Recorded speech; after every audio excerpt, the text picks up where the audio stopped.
alaykum, hurmatli obunachilar va endigina obuna bo'lmoqchi bo'lganlar. Kanalimga xush kelibsiz. Bugun sizlarni yana bir bor ko'rib turgandan juda ham xursandman. Bugungi darsimiz nimaga bag'ishlangan bo'ladi? Ya'ni bugungi darsimiz grammatika bo'lmaydi. Xo'p.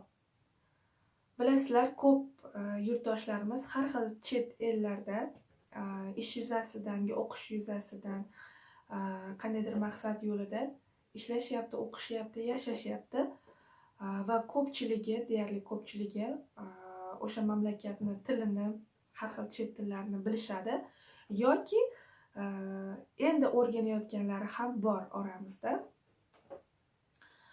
Mana shu yurtdoshlarimizdan ko'pchiligi yozishyapti, doktor huzurida bo'lishlikni va qanday murojaat qilishlikni o'rgating deb.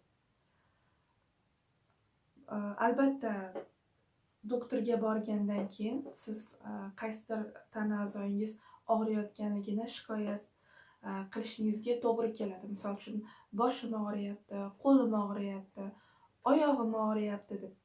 Buning uchun esa biz avvalambor ingliz tilida odam tana a'zolarini, qo'l nima, oyoq nima, burun nima, mana shunaqa tana a'zolarini yodlagan bo'lishimiz kerak va qanday talaffuz qilinishi, umuman mana shu tana a'zolarini qanday aytilishini bilgan bo'lishimiz kerak.